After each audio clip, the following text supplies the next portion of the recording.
តាណាគេយកបានល្បែពីមុននៅក្នុងការប្រើប៉ាស៊ីវរត់លឿនលួចយកម៉ែឡើយយើងមើលពីចង្អាយសិន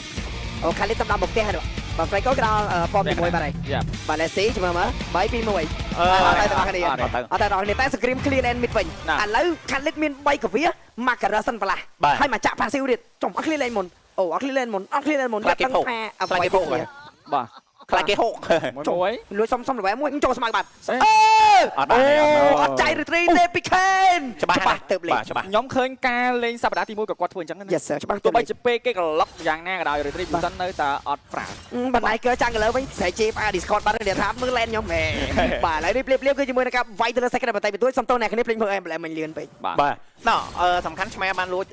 បានសัตว์មួយបៃតងបាទសัตว์បៃតងមួយបាទចូលកឡុកយកបើតាមដងជ្រុលមានជាមួយនឹងខានលីត្រូមើលវាយអត់វាយដល់បើមិនសុបាយចូលវាយដល់បើតែម្ដងតើជាមួយនឹងមានការ defend ជាប់ដែរទេជាមួយនឹងការចូលកឡុកបើពីសមាជិករបស់ Valhalla បាទ100លើ100យើងនិយាយឆាប់បាទអូនបាទដល់ទៅពីគ្មានយកទៅលេងឈីម៉ាយកបានទៅពីនេះគេមកនៅជាមួយនឹងការចាំបានទៅលើ Shadow ដល់ថយមកវិញនេះខ្លួននេះគ្នាអស់ expert land តាថមួយនេះ See you soon នឹង fail ក្រុមដៃ Valhalla ដែរទេភ្លាមគឺជាមួយនឹងការចូលវាយយកជាមួយនឹងវត្តមានរបស់ Turtle នៅខាងក្នុងនេះខ្ញុំមកដែរសមាជិករបស់ See you soon គឺមិនមានវត្តមាននៅក្នុងការចូលយកនៅទេបលែង Turtle ឲ្យតែម្ដងបាទការលោតរបស់ឆ្មាម្បាញ់នេះគឺល្អខ្លាំងមែនទែនស្ទុក retribution មួយជាមួយនឹងថថទី1គឺបានទៅលើ team Valhalla ដូចគ្នាចំណែក goal lane វិញបើយើងប្រៀបធៀបទៅជាមួយនឹងការបិទ goal អីអត់មានបិទទេប៉ុន្តែបើយើងមើលទៅជាមួយនឹង Sol ក៏ពិបាកក្នុងការ clear lane ដូចគ្នាបាទបាន level 2កង់បាទបាន level 2កង់សម្រាប់ Romer មិញមានអារម្មណ៍ថាការលេង combo នេះ Asira អ្នកមិនបាទមិន play បើជាប់ stun Franco បានហុកយ៉ាចាប់ជើងយ៉ាជាប់ចាប់ជើងបាទវាយម្ដាយប្រើមួយស្គៀតែចាប់តែចឹកជាប់ចាប់ជើងប៉ក់ Franco ហុក free បាទនៅពេលដែល goal lane ហ្គេមអញ្ចឹងយើងត្រូវដាក់សម្ពាធតាមអ្វីយើងអាចធ្វើបានប៉ុន្តែយើងមើលសាច់ហ្គេម Valhalla ថ្ងៃនេះគឺការកន្លុក lane របស់ Soul អត់កើតឡើងយកមកអញ្ចឹងបើហ្គេមនេះមាន lane game សម័យមើលថាតើ Soul នឹងអាច carry game បានអត់តែឥឡូវបើយើងមើលទៅលើ flow វិញណាPP ប្រឡែង goal lane ចោលហ្មងព្រោះដោយសារដឹងថាតុបលេងតុបយកមកស្មើហើយមកជួយជាមួយនឹង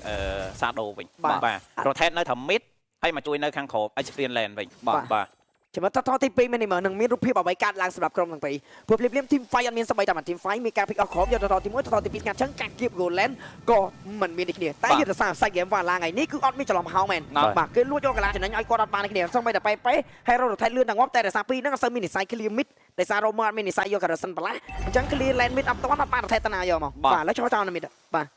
ចោលនៅ mid បាទហើយបាទថទី2ក៏មានការ spawn មកវិញនេះគ្នាប៉ុន្តែវត្តមាន team ទាំងពីរឥឡូវកែនគឺគាត់ទៅតែជាមួយនឹងថមុនគេតែម្ដងពីវត្តមានរបស់គេសិញចូលទៀតជាមួយនឹង Combo Final Slap Flick ដល់ថយមកក្រោយនេះគ្នាជាមួយនឹង Shadow លោកចូលបាយទៅជាមួយនឹង Head Bobby ចុះពីតែ Flick ដល់ថយ Combo Flick ជាមួយនឹង Johnny Bay ចូលទៅលើ Secret ជាមួយនឹងកាពូ Oscar រៀងខ្លួនសំខាន់ Wow Fast Hand ពី Secret សំខាន់ ultimate របស់ខាង CU អស់4ណាបាទអស់4 ultimate បាទ Spade អស់2ស្មើបើកមិនបើលុតបាយយកនៅក្នុងទី5ជាមួយនឹង Head លោកទៅលើ Asira ខ្នាពេល Asira នៅក្នុងចូល Retreat ជាមួយនឹង Head តែឆ្មាឆ្នាំបានចាំទាំងមកក្នុងពុះសិញបាយយកទៅលើ Soul នេះជាមួយនឹង Shadow តែរកកំរុញនេះជាមួយនឹង Snap មិនត្រូវទៅលើ Soul នោះទេ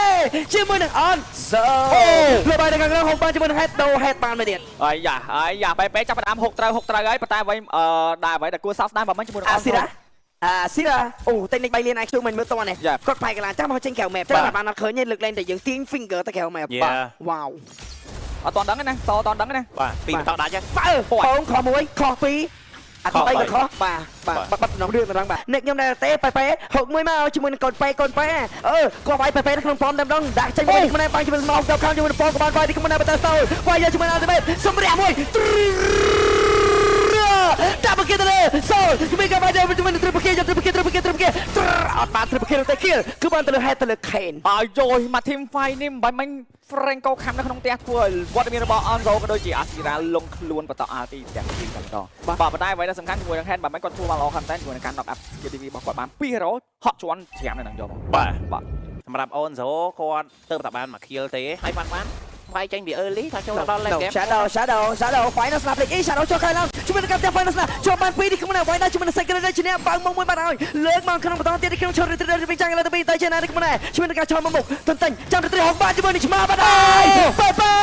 ជាមួយនឹងការ Free Retreat ទៅកាន់ Kane ផងដែរ Wow បាយមិញយើងចាំអត់មើលដូចគ្នាជាមួយនឹង level 8ទល់នឹង level 9ប៉ុន្តែមានការ make play ចេញពី PP ហើយជាមួយនឹងក្រុម CU ជួបបានជាមួយនឹងថតទី3ក៏ដូចមានការយកបាន T1 ត្រេននៅខាងផ្លូវ midlane បន្តការយកជាមួយនឹង Pop បន្តទៀតមិនដែរ បាត់ជា new rising star មែនចង់និយាយមក បាទការបោកស៊ីហ្នឹងមិនធ្វើមួយរឿងអញ្ចឹងដាក់បែបមកធ្វើទៀត yes បាទ ឥឡូវពេកំពុងធ្វើឲ្យហ្គេមមករៀង balance វិញណាមិញ 3k goal សុទ្ធយកមកបើសិនជា total បាញ់មិញបានទៅខាង team Fire ហាឡាទៀតហ្គេមធ្ងន់បាទហ្គេមមានតែមួយក្បាច់ចាំលេងឲ្យគេបុកមកពេហុកចូល turret អត់មានកលាក់វាយចេញក្រៅមួយគេឥឡូវមានកលាក់លេងនៅខាងក្រៅ50 មួយគេដដែល អូ Franco វិញនៅក្រោមបាត់នោះខាងណាជាប់ហ្នឹង បាទខាងណាជាប់ហ្នឹងអញ្ចឹងអត់មានហេរ៉ូណាមកផ្ដាច់គាត់ទេបាទ គាត់ចេញតាមឲ្យធីមទី2 បាទតោះអ្នកបើកមកពាក់ជីវិត2 តែឥឡូវសម្រាប់ Handlet អត់មាននិស័យពាក់ អត់មានលុយ បាទអត់នេះទេព្រោះថាមើល item កំពុងតែច្រឡាក់មែនទេគាត់ឆ្នៃជាមួយនឹងដបងបន្លាជាមួយនឹងបន្លែដល់ Hatasi មួយទៀតណា Yes sir បាទយក damage តាមបាទ ហើយឲ្យ team តាន់3មកកំពុងរីរងមកទៀតចូលវាយបើមកពីខេនទៅតាមដល់តែពេមកតបើ team fight បន្តមកពីអាស៊ីរ៉ាមកបន្តពីតnok up fight ណាចូលទៅពីទៅ RPG ខាំតែជាមួយនឹង Secret ឈ្នះមកមុននេះស៊ីជោតែមកយកទៅជាមួយនឹង Shadow មិនអាចយក Shadow ស៊ីប៉មកយកព្រីងជាមួយនឹងប៉ទៅលើឆ្មា Oh my god នេះប៉ជាមួយនឹង Onzo យកមកគៀបន្តទៀតជាមួយនឹងការវាយប៉មទី2បន្តនៅខាងក្រោម វ៉ាវមកបោកភ្លេចនេះជាមួយនឹងការខំរបស់ពេគឺធ្វើបាល់ខ្លាំងតែបាន triple kill ទៅលើ Onzo swing goal មកក្បាច់បាញ់សម្រាប់ CU0 ធ្វើឲ្យខាង team Fire ឡាគាត់អត់តន់ ready នៅក្នុងការ team Fire យកមកខ្ញុំនិយាយមែនអត់ ready ក្នុងការ team Fire មកហើយណាមួយការ bet ចេញពី ultimate post stack post soul គ្រាន់តែគេចិត្តពេញ stack គេរត់ចេញគេចិត្តពេញ stack គេរត់ចេញហ្មងគេអត់ឲ្យ soul ឡើងជាមួយនឹង ultimate ទេចេញពី can ហើយជាមួយនឹង shadow បាទគណៈពេលតែពេមកផ្លែធ្វើ2រឿង បាទ ខំចេញវិញនៅក្រោមមួយ flick ហុកឆ្មាម្ដងទៀត បាទ ចុំ ចាំមាន flicking time ទៅកាន់តែ cooldown ច្រើន បាទឆ្មានេះគេដាក់ GPS លើគាត់ឲ្យហុកមកលោទៀតបាទហុច បាទថ្ងៃណាមួយគាត់ sell skill TP របស់គាត់ផង បាទ ដើម្បី knock up ទៅលើវត្តមានរបស់ខាងក្រុម CU0 ប៉ុន្តែនៅតែពេគាត់ធ្វើបាល់ល្អជាមួយនឹងការបែកចេញមកពីទីវា សំខាន់ណាស់រកគ្រូរៀនហ្នឹងពេលដាក់ថយអ្នកសងសមោអញ្ចឹងទៀតណាដាក់ជួយការគវាគ្វេគាត់បន្តមកក្រោយ final submission ដល់ខំយកពីពេដាក់ជាមួយនឹង Secret Sting ដាក់ចូលរះជាមួយនឹង Rapal ឆ្មាចូលទៅធ្វើបែបយ៉ាងហើយទៅបែបណាទៅសូលគ្មានកណាវាយ៉ាទីទៅខាងក្នុងជាមួយវត្តមានរបស់ Head វាយបដោពជាពេលមិនមានវត្តមានរបស់វ៉ាន់វាយយកអាទីទេ អត់បានទេអត់បានពេញ stack ទេ បាទសូពិបាកក្នុងការចូលមែនតើតែដើម្បីក្នុងការ pick out ទៅលើ hero មួយគឺ point ខ្លាំងពេក មួយមើលអាស៊ីរ៉ាមួយ fake admin មួយ បាទ គាត់ស្មាគេនៅក្នុងស្មាគេ ហើយគាត់ហូបកាត់មុខ អញ្ចឹងហ៎ បាច់ទៅ បាទ គាត់ហុកតាមការសម័យ បាទ បាទ អីទេហុកមិនក៏ត្រូវដែរបាទព្រោះដោយសារគាត់ហុកត្រូវច្រើនមកពេក ខាំយកមកខាំយកតែម្ដងមិនធ្វើចេញវិញជួយក្តៅទេវាយយក ultimate ពីសូលតែដាក់ជាមួយនឹង Secret បើកមុខមិនបាននោះទេដោយសារតែមាន Franco counter គាត់ បាទ